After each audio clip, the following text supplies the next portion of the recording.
ഇപ്പോൾ നമ്മൾ കോടനാട് ആന വളർത്തൽ കേന്ദ്രത്തിലാട്ടോ ഉള്ളത്. അപ്പോൾ ഇവിടെ നിന്ന് നമുക്ക് തൊട്ട് നമുക്ക് എല്ലാ ആനയെ ഒന്ന് വീക്ഷിക്കാം.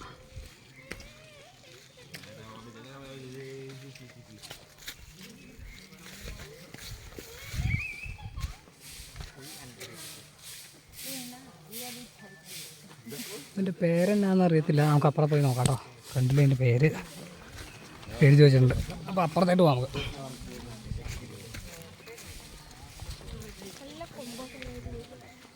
ഹരിപ്രസാദ് 50 വയസ്സ്.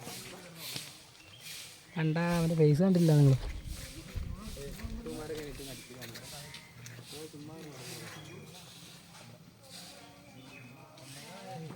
കേട്ടോ, ഹരിപ്രസാദ് 50 വയസ്സ്. 2020 50 വയസ്സായി ഉണ്ടായി എനിക്ക്.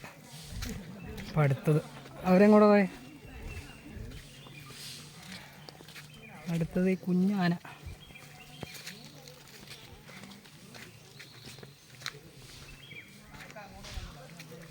അതിൻ്റെ പേര് കാണാൻ പറ്റില്ല.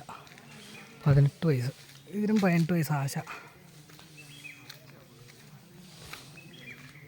ഇനി അടുത്തത് ഇപ്പോൾ 1, 2, 3, 4. പിന്നെ അപ്പുറത്ത് ഒരെണ്ണം ഉണ്ടായിരുന്നു ഫേമസ്, പീലാണ്ടി എന്ന ആനയുണ്ട്. പിന്നെ താഴത്ത് പറഞ്ഞുണ്ടല്ലോ ഒരു കുഞ്ഞ്, കൊണ്ടുപോയോ? ഇവിടെ ഉണ്ടായിരുന്നേനെ, അഞ്ജന ആശേനെ കൊണ്ടുപോയി. അപ്പോൾ ഇതാണ് കോടനാട് ആന വളർത്തൽ കേന്ദ്രത്തിലെ ആനകളുടെ എണ്ണം. 1, 2, 3, 4, 5, 6 ആനയുണ്ടല്ലോ. അപ്പോൾ ഇത് സുനിത, അതിന് 49 വയസ്സ്.